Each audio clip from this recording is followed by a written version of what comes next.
Hello, Revs Limiter. Hello, world, everyone watching on YouTube in the past. And we're going to have a Revs talk about Lego and designing it and making it and turning it into a wonderful thing. If anyone in the audience, anyone watching has any questions while we're recording live, do let us know, because then we can, answer them. Afterwards, it might be a bit tricky. I know a friend of mine has sent loads in, so we have stuff coming in to answer. Anyway, my name is Alex Goy. Hi, I'm a journalist. We are joined by Ehymer Hyland. Hello. And Craig Callum, a man whose work you should know if you watched the film we did for the last Revs Limiter event. He made stuff like this. Craig is responsible for the little Lego bricky things that you should see on your desk, because chances are if you're in Revs Limiter, you've probably got at least 10. So Craig, first of all, you're in a van. Yeah. Yeah, you joined me live from Snafu. I mean, we've only just set off, but yeah, I'm in a van. I mean, it's like a really big Lego set, basically trying to fit everything of your life into the back of a van. Does that mean you've got a giant orange wedge to peel bits apart? Yeah, precisely that. And also I can just change the wheels and tires just by pulling them off the bottom. That's cool. If you get tired of a wheel trim, just... Yeah, exactly. So let's start us off. What's your background? How did you end up designing Lego cars? Well, Lego first and then the cars. No, it was cars. I'm a car designer. So I always wanted to be a car designer. I think I was 5 when I decided I wanted to be a car designer. And so then I was like, well, what do I do to be a car designer? So I studied car design at university, at Coventry University. There was a brief moment when I was about 12 or 13 when Jurassic Park came out and I wanted to be an archaeologist. And then I realized dinosaurs weren't going to be coming back to life. So I was like, no, car designer. So wanted to be a car designer for, forever. And then I did that for a bit. And then, Lego kind of came knocking on my door and said, how about this? We've seen your portfolio. Do you think you could do some stuff here? And I worked on Lego Mindstorms first, which is like the most grown-up Lego you can get. I mean, it's super clever, super nerdy stuff. I mean, I don't understand it at all, but they asked me to design the look of it. So, I mean, I could do the pretty things, but I couldn't do the programming and all that. My old man, I think I've told you this before. My late father, he was a computer engineer back when, like, being a computer engineer and software engineer was like it wasn't a cool thing. It was a thing that, in my dad's case, fat bald men did. Yeah. And one of his consultancy's project, he used to fly out to Denmark all the time and bring back like weird little Lego kits. And one year, after one trip, I was like, Dad, what are you doing? Yeah, why are you actually flying out there all the time? Why are you going to Lego all the time, and why isn't the house full of it? And he said, oh, well, I'm designing this thing. I can't tell you much about it, but it involves computers and Lego. And then, Mindstorms came out, and I was like, is that you? He went, yeah. And I did suggest to Mum that we bought him a set for Christmas one year, and she was like, don't do that. It's very complicated, and it caused lots of arguments. That was the very, very, very earliest iteration of it. When that was, I mean, it really was it was literally programming. I mean, it wasn't quite like it is nowadays. It was designed by, blokes like my dad, who understood how blokes like my dad thought, and went, yes, this is simple, give it to children. Putting ones and zeros in the computers, So you were designing Mindstorms and the look thereof. Yeah. And then cars. Yeah, so I did that for a year. I did it as a freelance. So I was a freelance car designer towards my end of my auto design career. And then I did 1 year freelance on Mindstorms. I did the design language of all of Mindstorms, which is really nice, because now I look at it on the shelf and I'm like, yeah, that's, it's something I started but didn't necessarily do all the components, but it's a language that they've now used.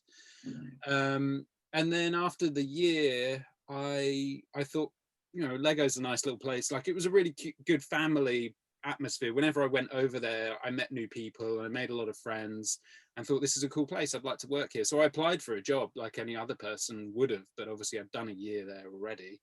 And I had to go through the whole Lego hiring process, which requires you do a workshop, you have to kind of build, and you have to do some drawing, and it's a 3-day workshop to become a Lego designer. and then got a job at the end of it. And my first job was in Ninjago, which is still going today, and it's quite a big line now. But when I was there, we were starting it. That was right at the beginning of it. And then it was a few years later, sort of, I was like, I want to be doing something a bit more relevant. And there was a few different concepts floating about cars. Lego had previously done cars, but it was kind of pulling itself away from that at that time.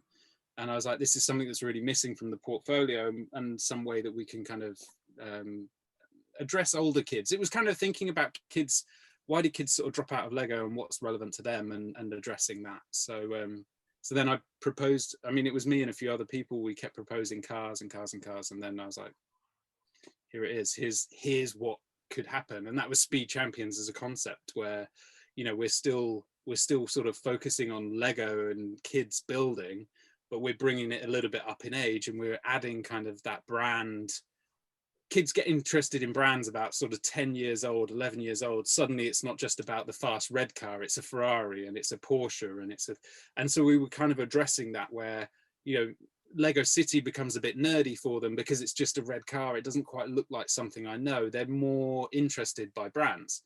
And so by bringing the brands in, then it sort of is more attractive for older kids. And then of course, you got the very old kids, like this one here. Yeah, so and that was a secondary thing. I think a lot of people have said to me, oh, you know, Speed Champions is for adults. I'm like, no, it was genuinely, I think it's moved a little bit recently, but it was genuinely aimed at kids, and sort of, and how we can make cars cool for kids again. Because I think when I was a kid, I missed that. You know, I loved Lego. Lego was the toy that I played with as a kid. It was what made me a designer.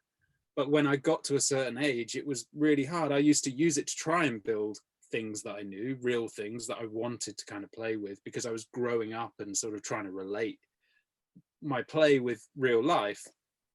And I couldn't do it. So yeah, so Speed Champions kind of allows that. It has that connection to real cars that kids find cool. Well, hopefully they find cool. I mean, it's still going, so I guess so. it is still going. It's got a little bit bigger. I haven't seen any of this year's sets yet. Not that I keep a very. They got bigger wheels now. When we first started it, we aimed at it had to be less than £10 for one car. Yeah. So the idea was that sort of the McLaren or the Ferraris behind Ehymer there and stuff like that. Yeah, the idea with those was that it was £10 for a car. Now, obviously, it was tough to do that, because when you're designing anything in Lego, it's got to be able to be pretty much indestructible when you play with it, but also buildable and things like that. So I think we ended up, it was like $11.99 as a price point, which, you know, is as close as we could get. But now I think the price point for them is a bit higher.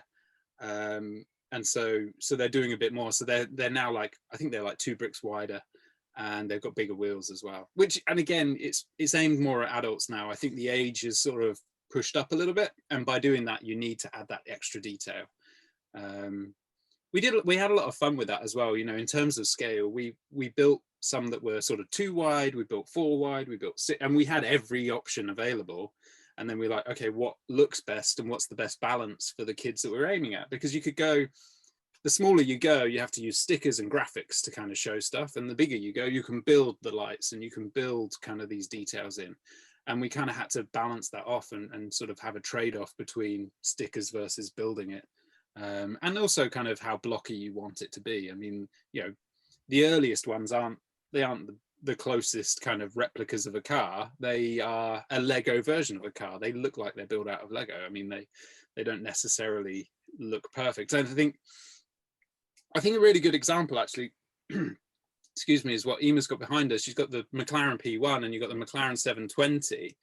And the difference between those two is insane, because we'd really kind of developed what we were doing, you know, where the P1 is very blocky. It's one of the first car, it is the first car we did.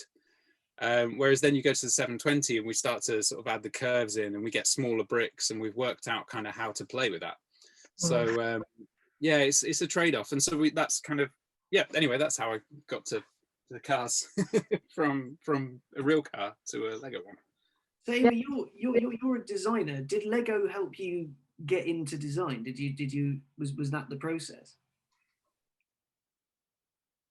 Yeah, I mean, for me, that was, yeah, that's how I designed. I was, I was constantly in my play solving problems and trying to build stuff and developing and adding to and modifying. I think it definitely helped with my, because I like, I dream and modify cars and how I can, improve this car and do that and do it. And that's definitely from Lego, where you build.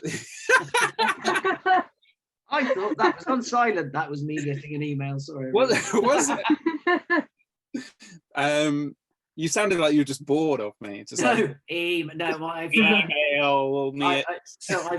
There is a way to set your iPhone email and text message tone to something from GarageBand. Mm-hmm. So now whenever I get an email, it's me going email, which is really scary when I get loads of press releases at midnight every night. No. Anyway, sorry, carry on. No, so yeah, no, it was a big part of me becoming a designer was Lego. It gave me kind of the tools to express and build kind of what I was thinking in my head. And that's something as a designer, you do then end up learning. I mean, Ehymmer's a designer as well, you can sketch and draw and you illustrate your ideas, but actually building it and having it as a physical model is kind of the next step. And in the real world, you'd have maybe a modeler or 3D modeling now. But for me as a kid, or for any kid really, the Lego bricks are your way of expressing that design. Yeah, I find it really interesting, just what you were saying there about the development of kind of how the design of the Lego models have improved, because you can see the difference between, as you say, the P1 here and the 720 are very good examples. You can see like right over, particularly over kind of the front fenders on this, whereas they end in the kind of that sharp corner, whereas in the 720 you've got them kind of much more rounded. They've got that chamfer on the edge of them. Yeah, well, we discussed that in the last talk as well, because I think that's right, you did. Yeah, the new element that was designed for the line, and so that's the other thing as well. One of the great things with Lego is you can, there's a certain amount of new elements, new bricks that are designed per project, and that's sort of one of those things that, it's very limited though, because I think that's what's the great thing about it really as well, is that Lego is so recognizable, and you don't want to make a McLaren hood brick, but actually if we can make a brick that then you can use on a multitude of cars, then it means that you've got something that can be used throughout the line. And that corner element, I think that was on pretty much, I mean, it's pretty much on every car now. Yeah, even though I know my favorite one, which unfortunately I left at work, I ran out without it, but my favorite one, I know, very ashamed, is the Audi Quattro. I just got it. It's brilliant. It's but I love rally cars too, so like that's kind of it's my jam. That one, I mean, we had that one as a concept lined up for so long. I mean, because it's perfect. I mean, that's at the same time, it's a complete nightmare, because sometimes the straightest cars are the hardest cars to make in Lego because they're not straight, and so it's just that slight change in angle is just enough to kind of throw you off. But yeah, the Quattro was, it's an awesome one. It's really nice, no, definitely, and it's the wider range too. It's the newer range then, isn't it? The wider kind of. That helps a lot, because with the arches on the Audi, when you start to put wide arches on it and stuff like that, you lose it at the 6, so the 8 really works well for that. So that's so we've had a question in the comments already. Thank you. It's a chap called Adam Gompertz. I think we know him. Oh. Hi, Revs. Where do you start when you have a particular car in mind? Like, what's your starting point?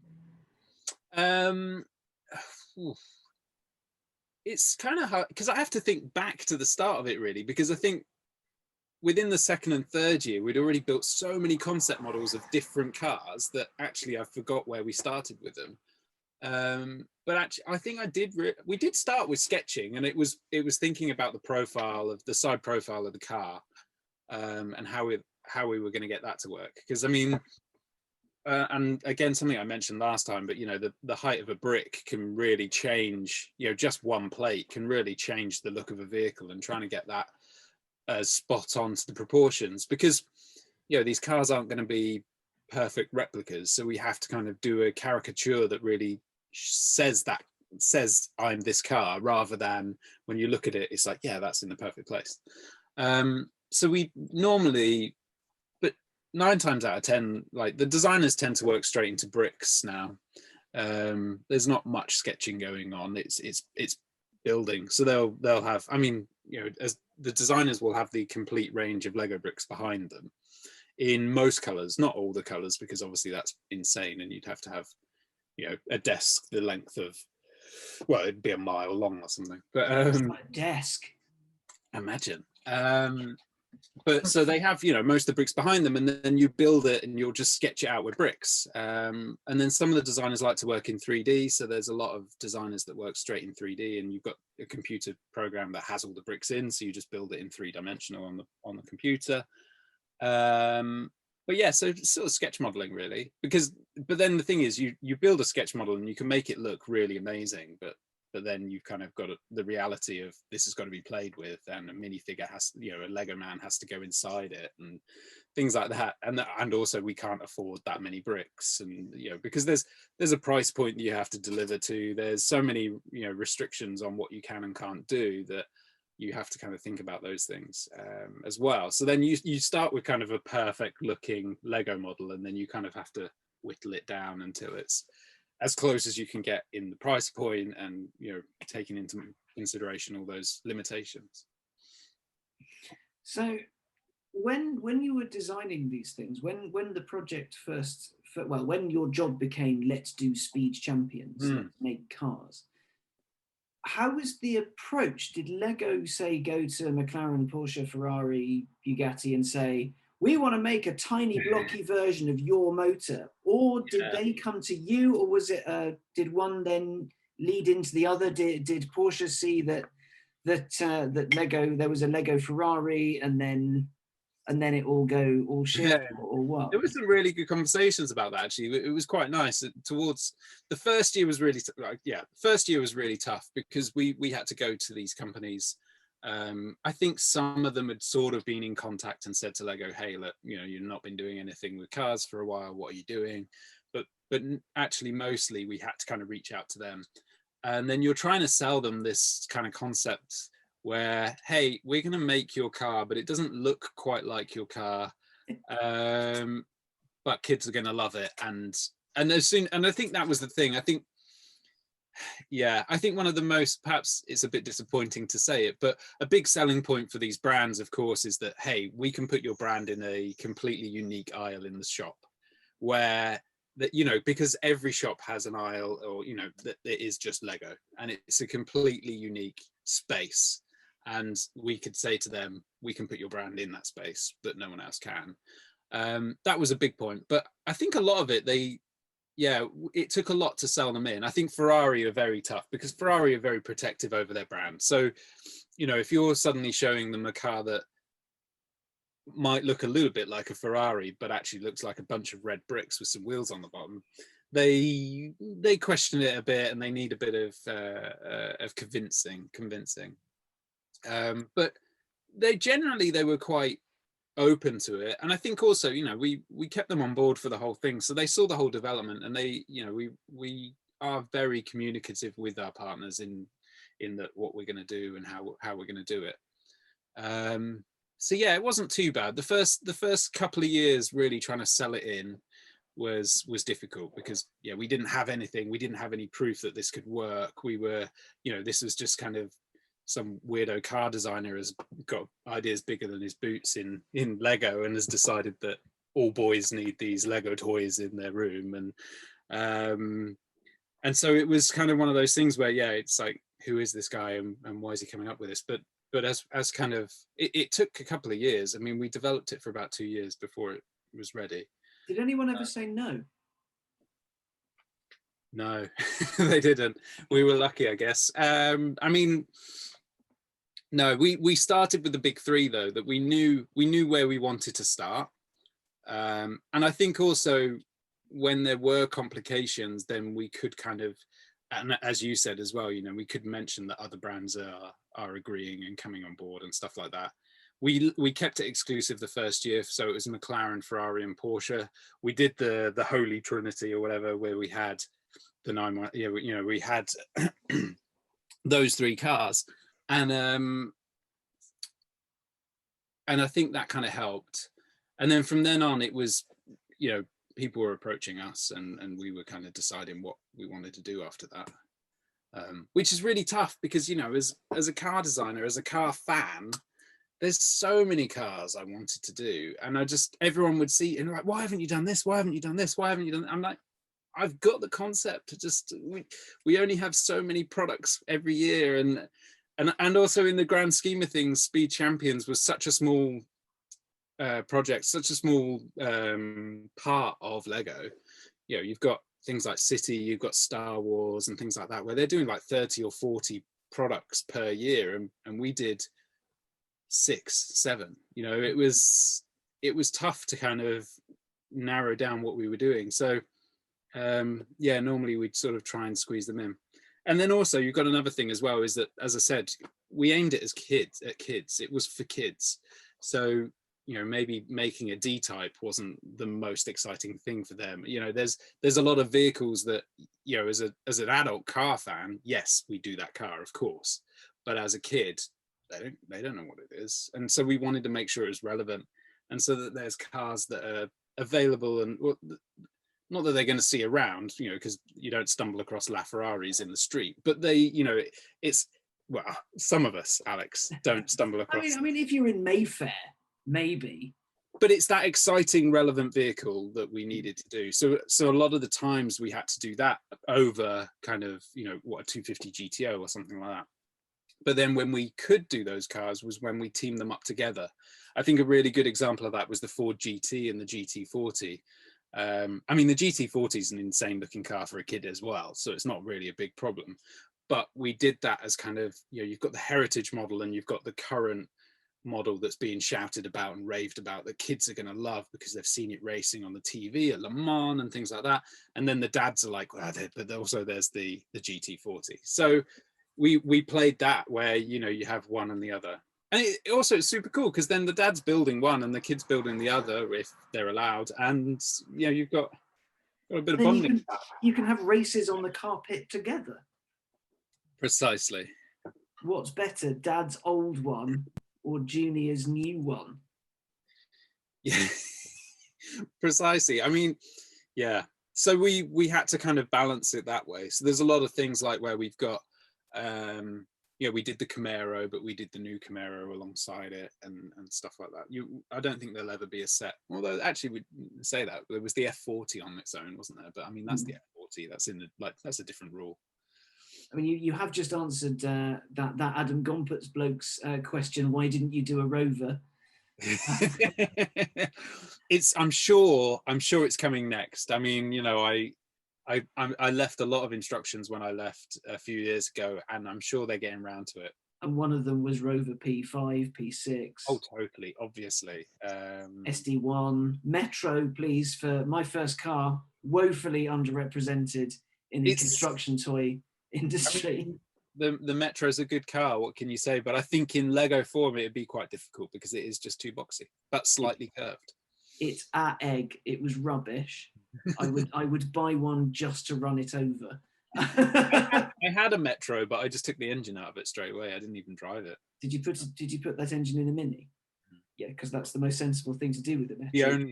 It's the only thing a Metro should have. Take the engine out of it and put it in the car that preceded it, because better. Yep. We have a question from Aaron Howell. Hey Craig, do you happen to be inside a boat at the moment? No, Craig is in. It does look a bit boaty, doesn't it? It does look a bit. It's a bit long boaty. It is sort of that length. Yeah, I can understand that. No, I'm in my van, but I mean it does. Yeah. See, there's houses, so it would have to be like Venice, wouldn't it? Have you just parked on a side street? Are you nicking someone's Wi-Fi? No, we've got Wi-Fi in the van. Come on, I've got my own Wi-Fi. Okay.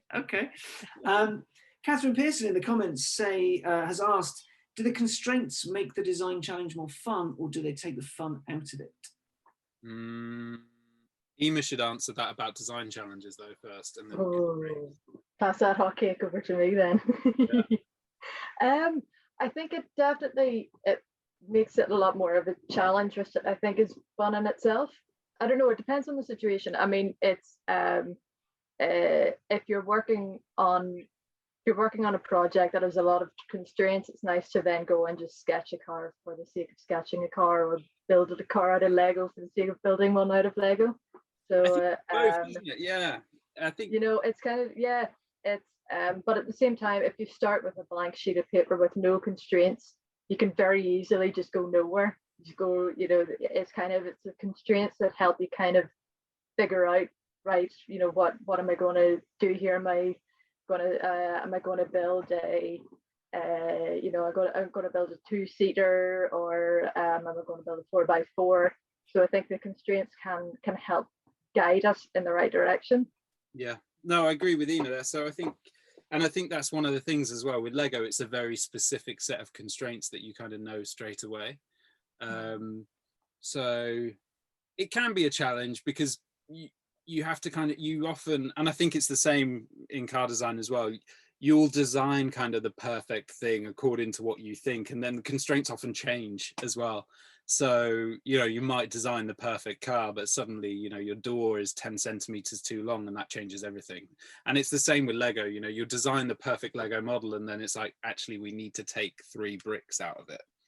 And that might not sound a lot, but those 3 bricks are the bricks that hold the whole thing together. So you're kind of like, you're trying to adapt something, and then you end up kind of with this compromise, and yeah, it can be a bit frustrating. But no, constraints, I think designers thrive on them, but similarly hate them as well. I think just let us complain about them, but it is what's healthy for us. Yes. Complain when we don't have them, and complain when we do have them. Well, I I think always have. what's worse, having them or not having them? None or all? No, I would say not having any constraints, because then it just becomes an endless road of, you know, what are we doing here? I think, you know, you need some. Whether it's relevant to this question or not, but one of the great things about Lego and stuff like that as well is when you're building the prototypes, you're designing it, and you're sort of thinking about all of this. You're designing in the product that you will finally see the model become. So what you see on your desk will be what you see on the shelf. It's kind of the only product, I guess, where you can prototype exactly what you will see at the end, which is quite cool. That was something that was really fun about it. I think, you know, you can see kind of the finished quality a long time before. Yeah, because I think that's something that you find in the design industry when you're working with kind of stuff that goes out on the road. It's, you know, you can very much design one thing that works if you're building it off as a one-off or something, because you know, if you can manufacture the parts in a different way that that you can't then do for the full version or the production version of things. And then once it gets back to constraints again, but once you get to, you know, if you're going on the road, there's just endless amounts of regulations of all the, you know, you have to have your headlamps at a certain height, and all of those things then kind of gradually eat in, and they change the design because of that. They improve they improve it in terms of, you know, it's all well and good, you know, having like little tiny kind of lights and all on a car, for example, but ultimately if you were to bring that out on the road, you wouldn't see anything with them. You know, you need the functional aspect of it too. But yeah, so it's completely, it's it must be, it's a very different kind of world with Lego, where yes, once you've built it, you can see kind of what you're getting at the end. Yep. Did anyone, when you were kind of prototyping these things, like say Bugatti, when you showed them a prototype, did anyone get particularly fussy? Did anyone say no, start again? That you can tell us without getting sued to oblivion. Some companies that I've mentioned before are more difficult than others. I couldn't possibly imagine who you mean at all. And it is, it's when you're arguing about the height of, you know, one plate, which is what, you know, I can't remember what we said it was, like 1.6 mil or something like that. And they go one way and then go the other, and then you go back again, and things like that. Earlier on, it was more difficult. So the first year was really difficult. We had an approval. Obviously, there's an approval process with the partners before anything goes anywhere. And the first year or two was really difficult to kind of get them to understand what we were doing. It got easier. But otherwise, no, there was no like start again. There was a few times when we'd built a car and we were super proud of it. And then they were like, actually, we need to do a completely different car. So that was, but normally it wasn't too much of a problem. I think early on as well, there was a couple of times where we did the same to them though. So I think, you know, it swings and roundabouts, isn't it? Because there was a few times when we turned around to them and like, we just simply cannot build this car. It won't do you any favors. It won't do us any favors. We can't build that car. So, but I can't share that. Obviously. Yeah. But there's been times. So I think it works both ways. You know, you're both kind of, you know, speed champions. Lego want the best quality they can, and the brands want the best quality they can as well. So it's, you know, you never really take it too personally, or you try not to. There's a few times when, yeah, there's some interesting, you know, conversations that you can have where they're like, yeah, well, you know, we really want this particular design of wheel or something like that, and you're like, okay, but we're not doing anything like that. So but it got easier, and I think now it's, you know, brands want to be there. So let's see, the Lego Technic range then opened up that opportunity for those cars maybe that don't translate as well into the smaller models. Yeah, I think so. I mean, Technic, the thing is with Technic as well, they have a very different approach to the whole car world, because obviously their consumer target, their age mark is like completely different. So I think to an extent it sort of changes it a bit. And also, you know, they always want to keep functions and do things that are going to be functionally fun as well. So they might not necessarily just do a car. It actually has to have something behind it. So, you know, I think the GT3 RS, it has a six-speed sequential, doesn't it? So it's things like that where, you know, they're putting kind of a function into it, and so it's thinking about those sorts of things. Yeah, we have a couple of the models, a couple of the guys at work have them, and we have the one of the guys is the Lamborghini Cyan, and the other one, the Cyan I really like. Actually, I prefer it in the Lego than I do in the real version. But the other one is a Defender, and it's really cool. It is all like the working suspension and everything, and you can turn the wheel, you can steer it and everything. So yeah, it's a whole other world to kind of explore all the functionality of that. Yeah, and I think that's it. I mean, you know, Defender's a good one, a good example where, you know, obviously Land Rover, we've discussed with them and talked with them, but it does make more sense that Land Rover are with Technic, because it's a functional, you know, vehicle that has kind of these things that will be more fun for kids at that age, where, you know, you can add those functions. Whereas, you know, Speed Champions is like, it is kind of fun. It's a 4x4, and we did that with the Raptor where we got suspension on it. But I think, yeah, it depends on what sort of vehicle. Sometimes it's more relevant in Technic than Speed Champions. So when you started creating these things, you had this idea and said, right, team, we're going to build tiny cars. Tiny cars are great. We know what's out. We know what's out. You started with the Holy Trinity, I think, a Ferrari race car. I always noticed that Ferrari had one extra set, or a bigger set as a... I don't think that... We tried to balance it, but yeah. There was always more Ferrari, and I imagine that was I would imagine, without getting anyone into trouble, that was them going, yeah, but we're better, so we need more.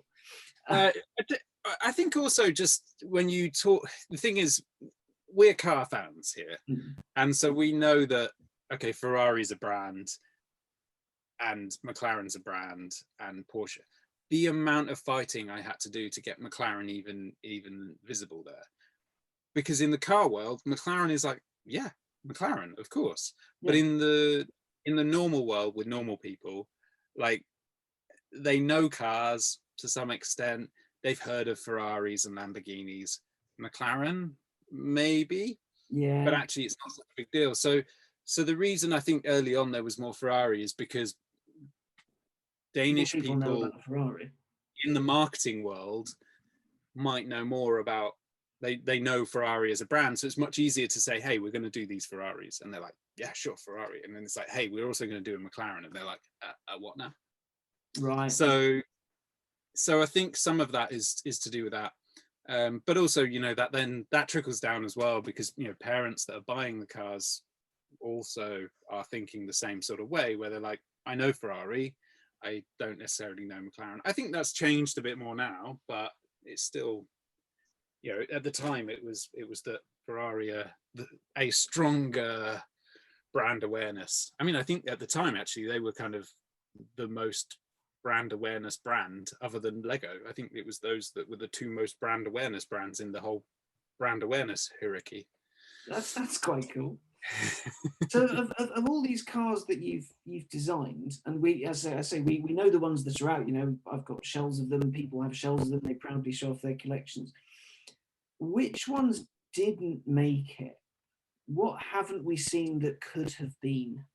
I mean, I can't tell you all of them because there's potential that they've still got them and they're thinking of doing them. Right. I mean, I made Old Red, my car. That never made it. Oh, that must have been heartbreaking. So close to having your car immortalized in Lego for sale.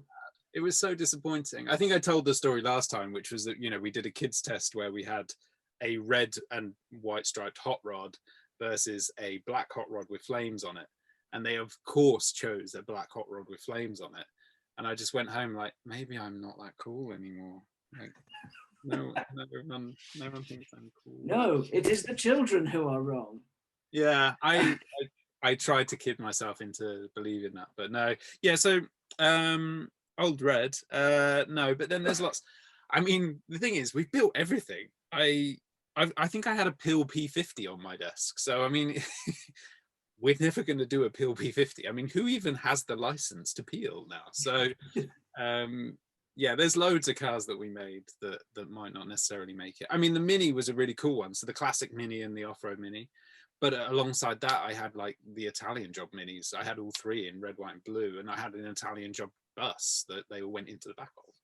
But yeah, that doesn't make sense as a product. Yeah, but it's so cool. Yeah, for you. But the mums and dads yeah. will be like, what's all this? So yeah, there's lots like that. I mean, oh, what else? I mean, yeah, there's tons of cars, and I can't tell you them because they might well end up doing them. They may appear at some points. That is both wonderful and heartbreaking to hear. I mean, you know, there's a few that are really obvious, isn't there, though? I mean, what, Lego have got, the Lamborghinis have finally arrived in Lego. So where are we going to go with Lamborghinis? I mean, there's 2 or 3 very iconic Lamborghinis that they've got to put in at some point, and you hope that they will. That would very much suit the brickiness of Lego as well. Mm-hmm. So, you know, you hope that they would go down that route. Whether they do or not, unfortunately, it's out of my hands now. But you know, I've seen some great ones of those.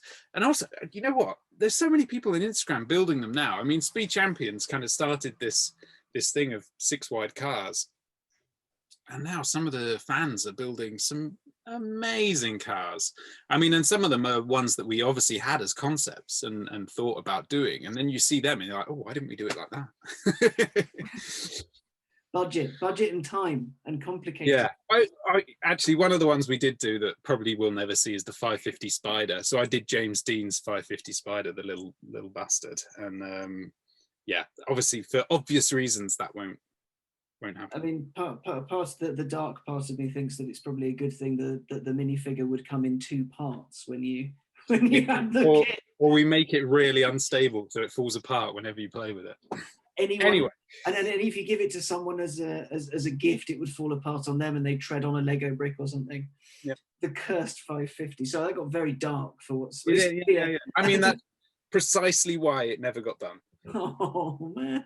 I mean, yeah, there would be lots of videos. Anyway, question in via text from my chum Sean, who I think very much wants to meet you one day.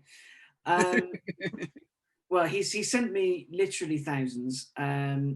We touched on, you know, why the race cars and the rally cars, you know, because of the that it's more geared towards a younger audience. But what he'd like to know is, have you ever branched out into your own kind of territory since? Have you just played with Lego for fun, or if you do play with it, do you stick to kits, or do you not touch it now because it's cursed? You're shaking your head, so I'm guessing cursed. I've only agreed to do this talk recently because I've only just got over it. I mean, I'm only now at the point where I can sort of pick up some Lego bricks and feel okay about it. It's taken many years.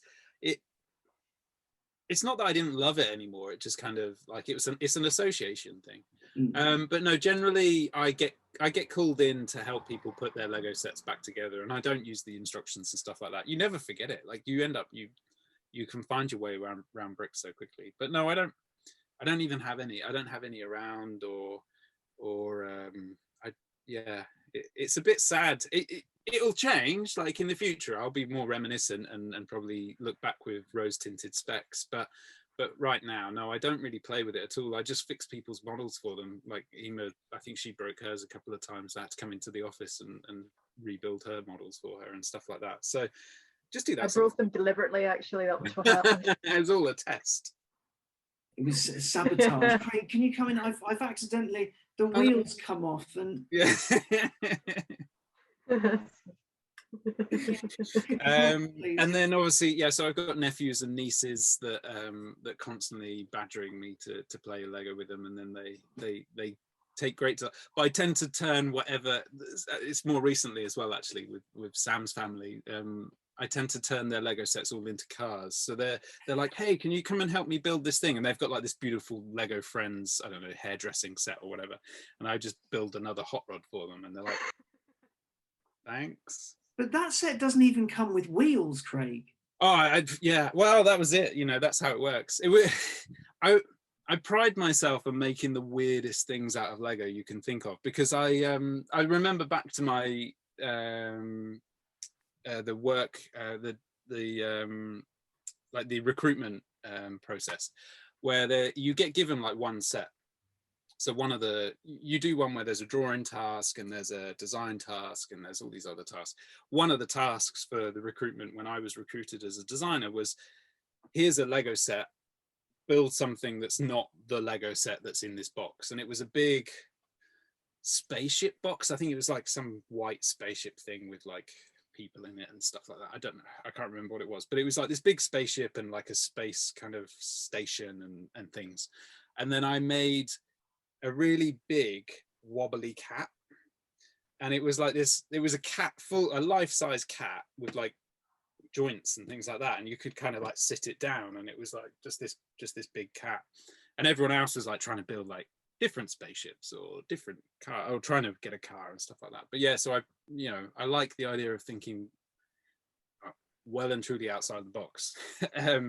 But yeah, building these kind of weird and wonderful things. So yeah, no, you don't need wheels to make cars. You can make them out of other things. I think far too literally. Whenever you don't need wheels. Yes, you do. Cars have wheels. They have, some of them have roofs. They have steering wheels. That blows my tiny mind. As working for Lego for so long, do you develop a resistance to the pain you get when you tread on a Lego brick? I never knew this. This is like, as a kid, I don't remember this at all. Maybe I was just really good and cleaned up all the time. Your parents might. I honestly, like, it was only when I got my job at Lego, people were like, oh yeah, stepping on a Lego brick, kind of the worst pain in the world. I was like, I didn't know this was a thing. No, you don't, because you wear shoes. Well, I see, in my head, Lego HQ is just this like adult sitting on the floor with crossed legs in their socks, just playing like, with Lego. Yeah.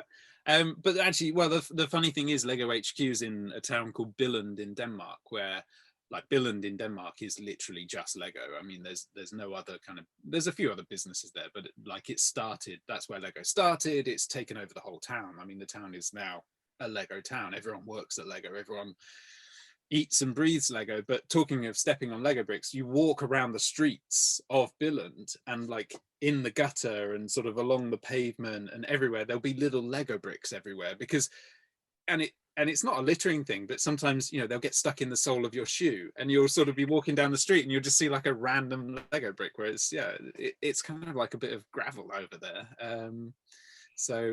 Yeah, I don't know how good that is for the whole microplastic thing, but there we go. I was going to say free bricks. Never know where to go.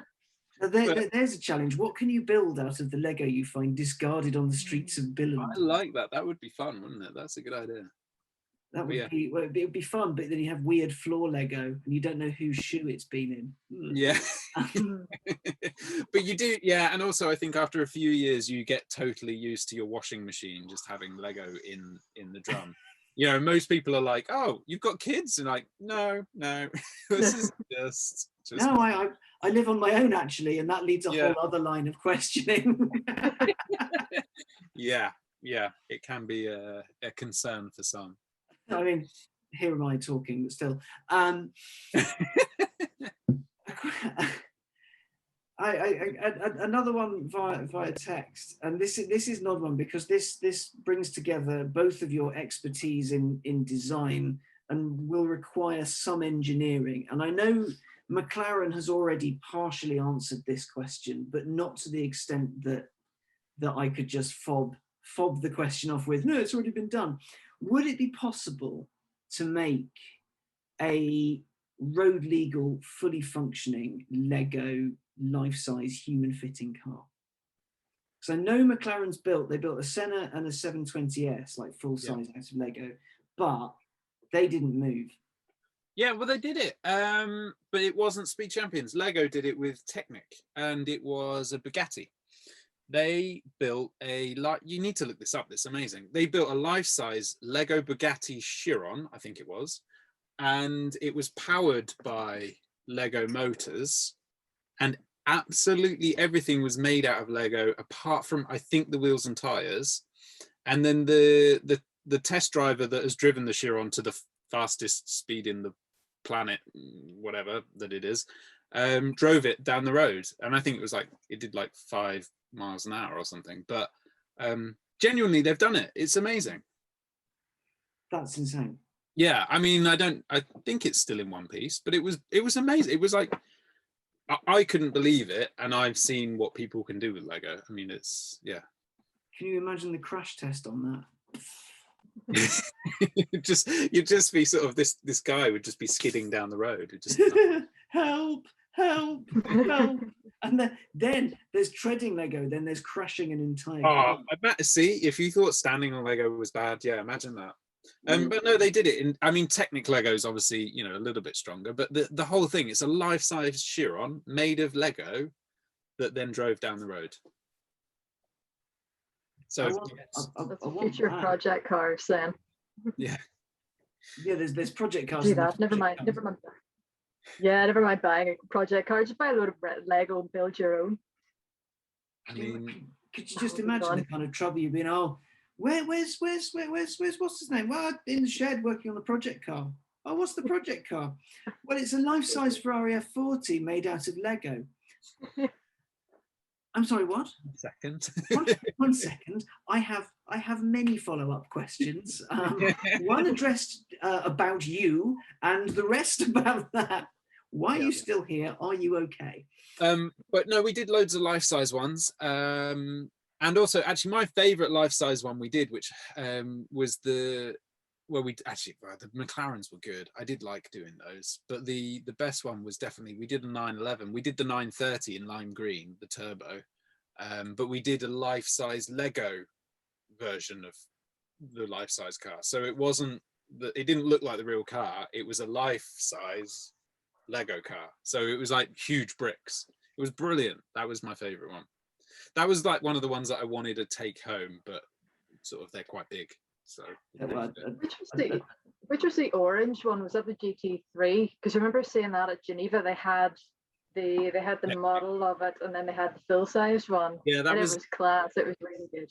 They did a life-size Technic one built out of Lego bricks. Yeah, so that was another different one as well. That was that was crazy. That was phenomenal.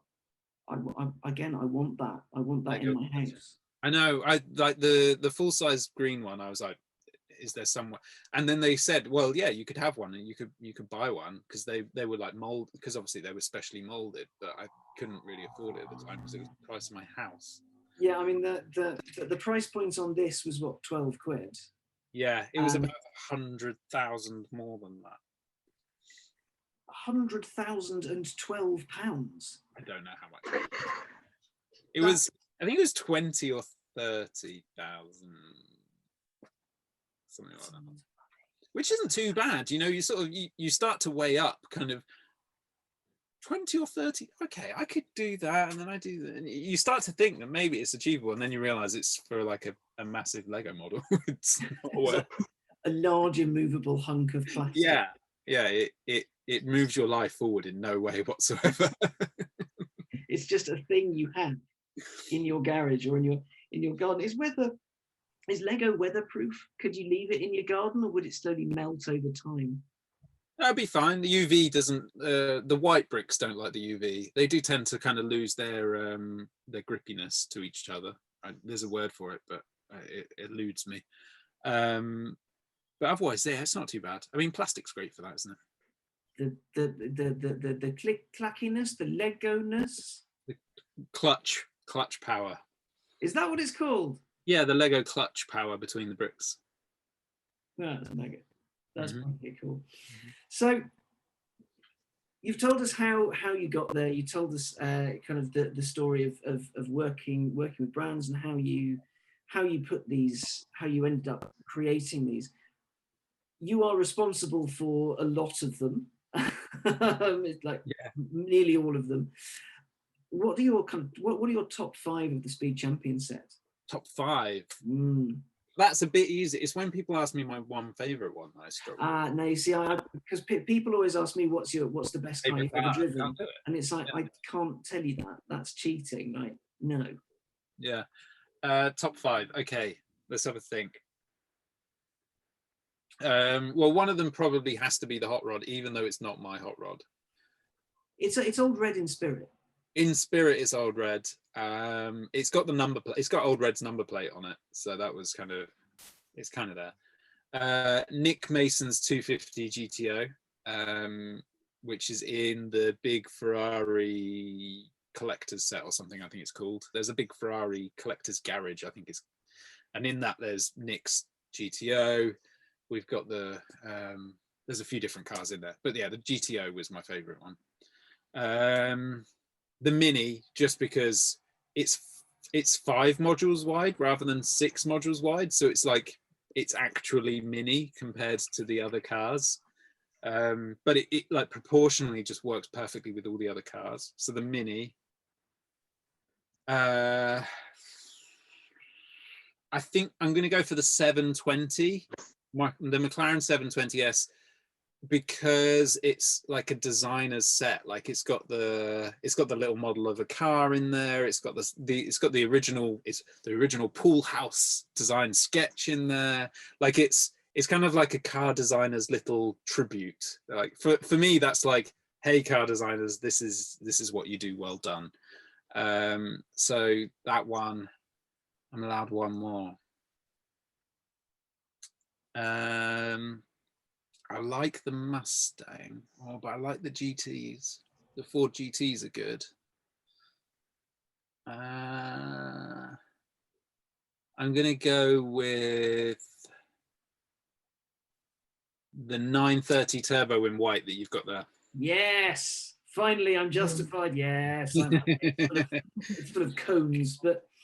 Yeah, it's because that one, I think that one, just for the memories as well, because that one we released, it was a limited edition. It was released with Forza Horizon. And for me, that was one of the pinnacles of what I managed to do at Speed Champions, was we got Lego into Microsoft Forza. Like, it's these 2 huge, like, behemoth companies. And then me and another guy from Xbox just like, maybe we could do this, and it worked out, and then we made a little car as well. So I think I was really proud of that. So that's a really big one for me. Yeah, that's mega. That's so cool. I meant to ask, with all the Speed Champion sets, you get a little extra thing. So with the Senna, there's a wind tunnel, and with this, there are cones. And so that's why. Because it's for kids. So we need to always remember that we're not just making a model car, because a model car to a kid is kind of fun. They can play with it. But what's the story in the box? I think one of the big things with Lego and the way that Lego work is they're telling a story. You play a story out, and that story is visible on the box. So you know you're buying into this kind of story. Basically, you're not buying a product. You're buying a story. You're buying a play set. You're buying kind of an experience. And one of the things when we were designing the car, it was like, just a car is great, but you know Lego want to kind of tell the story behind that and kind of how you play with it and things like that. So you know, yeah, you'll get a little wind tunnel, or you'll get cones, because you know that's kind of as much as we can put in there. It varies a lot depending obviously on the price point, because with the higher price points, then you have a little bit more bricks that you can put in. But with the smaller cars, you have to think a little bit more laterally. So you know, you might get, with a 720, you get a nice little desk and a coffee cup and things like that. I think with the Corvette, we did like a speed camera, and you know, it's fun things like that where it wasn't a speed camera because we don't like to speed. It was a video camera. Even though the line is called Speed Champions, we yeah, don't they were speed. all track-based activities. Track-based activities only, not for road use. Right. Okay. Mm-hmm. Totally. You talk about story. How do you pick then the story? Sorry, go ahead. That's exactly what I was going to ask. How do you pick the story for each car, and how important is that? It's super important to the kids, which is why we did it. And I think, how do we pick that? I mean, sometimes we would swap them around, so we'd have little sets that we knew that went with each one. I think we always knew the 720 was going to be the design set, because we'd spent a lot of time with that car in the design process. So we saw the car, we saw the clay before it was released, and we kind of worked with them, because I think we released the car at the same time as they released the 720. They were released at the same time, which was amazing because we'd never been able to do that before. And so because of that, we knew we were going to do the design set with the 720. And then you've got the other cars where you have a time. I think we put the timing board with the Porsche 918 because they'd got the Nürburgring lap time or whatever, and things like that. So we kind of did it that way. And then in terms of what works, it's kids tests. I mean, everything at Lego is run through a series of tests with kids. Those kids take place pretty much daily on site, and then also we'll do bigger tests with Germany, with America, to make sure that other kids kind of get it as well, because you know, kids in Germany play really differently to kids in America and China and vice versa. You know, it's all kids kind of, it's fairly similar, but I mean, German kids do play a lot differently to American kids, which are all kind of explosions and guns and things like that. Whereas German kids are much more matter of fact and a little bit more fact based with their play. I was going to say, the children of Billund, are they deciding it? But no, it goes far wider. Well, one of the big problems is the children of Billund were really good as a base for testing models, but now the children of Billund are all grown up on Lego. Like they are born playing Lego now because their parents are generally Lego workers of some kind. So they're born playing Lego. So then you bring them into a Lego test, and of course they're really good at playing this, and it's like, oh great, and then you put it to another kid that's never played with Lego before, and you're like, oh no, that doesn't work at all. So yeah, it is tough. But we test in Germany and America and a few other different countries as well to make sure that there is that kind of sort of breadth of play type. When you're designing one of these, when you're designing like a kit like this, how do you make it so it's kind of appropriate for tiny hands and tiny brains such as mine, because I'm a small human being? How do you make it so you can get out of the box and build it? I mean, that's a big part of it. I think that's one of the biggest challenges for all designers, is that you know, it's very easy. It's not very easy, but let's say it is on for this. It's very easy to make a car look like a car out of Lego. But if you then want someone else to be able to build it, that's another story, because you've got to be able to build it up in layers. You've got to be able to, you know, making it feasible and possible to actually put together. I think the Bugatti is a really good one, because the back end of it is a bit of a nightmare, where you've got that elastic band that's for There's the a light. rubber band. There's a blade. Yeah, The engine cassette thing. yeah. There's a And I tiny think thing. that's held on with like a little arm. There's like an arm that holds the blade, and then Yeah, it's so it's I don't know if you can see it, but it's there's the where the engine thing is, and then there's a little clip, and there's a blade, and then rubber band. Boing. yeah. So there's a few things like that that are a bit more challenging, but these are aimed at slightly older kids. I can't remember. I think it's 7 to 11, isn't it, on that? I think, and so you can do a little bit more, but depending on which age you're aiming at, you have to kind of adjust how they can build it. And there's people to do that. So, you know, we have teams and teams of people. So it's not just relying on what the designers do and then, yep, a designer says that's okay. But actually there'll be people that will test it and say, actually, a 5-year-old can't build this at all, and that's not okay. And, or this bit was particularly challenging. And then there's also a team of building instruction developers who will tell you, I can't put this into a building instruction, you have to try and build it a different way. And that's probably, talking about constraints, one of the biggest challenges for the designers, because one thing is being able to build it yourself, but if you then got to, you know, put that into a picture for someone else to look at and be able to build it, it might not necessarily be possible. So we have a whole team of building, and I mean, they're super talented bunch of people that are there to develop building instructions for these things. And to be honest, they're like the unspoken heroes, because without them, the designers just go completely mad and do like the most beautiful models, but you'll get like a box and you'll be like, how the hell did they do this? Because they don't think always, you know, perfectly, you know, step by step, like the building instructions guys. Much like my old man and the Lego Mindstorms. Well, I can do this. This is perfectly simple.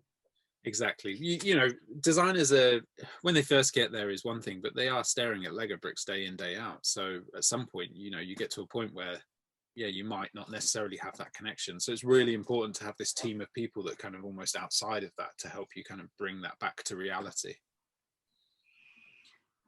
Did you find yourself when you were there, when you were walking down the street, seeing cars or seeing things appear in the news, did you find yourself kind of gently pondering, how would I make that? With when you first start at Lego, we have this thing of sort of, when do you have your first Lego dream? Because it happens. Like you are thinking in Lego constantly, and you get to a point where one night you'll have this dream. You wake up and you like, I dreamt entirely in Lego, and everything was Lego. I mean, I use the word dream loosely. And then, but yeah, no, definitely. I mean, every time a new car came out and it was the brand that I wanted to work with or something like that, I mean, normally we'd be talking to them early, especially in the later years. We were already on board with kind of what cars they were planning and things like that, which was great. And often I'd be like, can you do this instead? Because they're like, no, we're not going to dictate our car design because of your Lego bricks. I was like, oh, okay, fine. But yeah, you know, you would sort of see a car, you're like, oh, that would look amazing in Lego. And you'd instantly think about kind of, I could do this, do that, and work out how to do it. There was a few cars like that. I mean, the Chiron was a really good example for that, where we were like, oh, the blade down the back was something that you don't necessarily see on the car, but actually is such a big part of it. And then the same with the lights. I mean, when they showed us the lights, I was like, how the hell are we going to do that? It's so thin. And then yeah, I think it was one of my team just sort of said, what about an elastic band? And we sort of stretched it in the right way, and eventually convince someone that this is totally doable for a 7-year-old. And then and there we are. I mean, my fat old man hands had a little bit of trouble with it, I'm not going to lie. So it's not the easiest one, but it looks good. Look at that. I mean, it's spot on as well, you know, in terms of the proportions of it and where, you know, it works so well. Yeah, because on the real Chiron, the rear light is, I think it was at the time at least, the single biggest one-piece aluminium thing ever, or something Yeah. like that. Because it's just it's huge, it's beautiful, it's huge, Yeah. absolutely huge. Yeah, but no, so that, yeah, there's a lot of cars that did sort of come out and you're like, yeah, we need to make that, we need to do that in Lego. I think the 720, when they finally showed us one of the 720s, like, no, how are we going to do this? Because I mean, that those eye sockets are they were a nightmare. I mean, it worked quite well, I think, in the end, but it was one of those things where in your head it works so well, but once you get it down to that scale, it was so difficult. I can imagine. That's well, the 720S is one of those cars where it's like it's very curvaceous and very beautiful. And how does that translate into a notoriously slab-sided medium? Yeah, well, the Senna's a really good one, because the Senna is quite abrupt in the way that it's designed. I mean, it's not the most. I mean, and I don't want to upset anyone here by saying this. It's not a beautiful car. It's not a beautiful car. It's a very functional car, but that worked really well for Lego. I think that, you know, it helped quite a lot. But at the same time, it looks a bit weird in Lego proportions. But when you see the real car's a bit weird. So the real car is a bit weird. It's a very strange vehicle. You know, it's got quite a long overhang at the front, which you've got on the Lego model, but it looks weird on the Lego model. But actually, it's perfect. You know, it's the right overhang. Whereas you compare it to the 720, and it's Like, if you compare overhangs wheel to wheel, there's a good old nose out there, isn't there? Yeah, because the real car does. The real car, when you look at the side profile of the Senna, it's a funny looking thing. It is a weird looking thing. It's purposeful, I think, is the polite way of putting it, rather than let's go with that. Let's go with that. Team, right? We've been nattering on for over an hour. It's getting dark where you both are. I think we should wrap it up. You're losing it. We don't have this professional lighting that you seem to have. It's a lamp. It's just a lamp. Yeah, you've got one of those circles. I know. I haven't. You can see that whenever you see people with glasses having ring lights, it's impossible, because you just see these rings. You can just see whatever I'm doing. Yeah, we can see you're lit by laptop light. Yep. What remains to be said is thank you so much, both Ehymer and Craig, for joining us, having a natter. And yeah, it's been genuinely fascinating, because every time I think, and also, you know, yes, thank you. I'll try and keep an eye on any questions, but Alex, if you send me any questions, I can answer them, and we can follow up later or something. Mate, well, there's one, and it said, was there a lot of competition between different Lego teams, Speed Champions and Technics, for example? No, we helped each other, really, because I mean, there's car fans across Lego, and I think Speed Champions was, we came there to answer a question, and I think a lot of the car fans at Lego were pretty happy about that. I mean, everyone wants to do it differently. I mean, we had to do it 6 wide, and we had to do it for a price point, and of course that's wrong according to someone else. But no, I think everyone was just happy we were doing cars, and we were slowly getting these brands in again. So no. Excellent. No competition. Everybody's happy. Right. Well, I shall say thank you so much. Thank you for joining us. And when Revs was asking what to call these evenings, the Revs talk came up, because we can end each and every one like a TED talk. So thank you very much for coming to my Rev talk. Goodbye.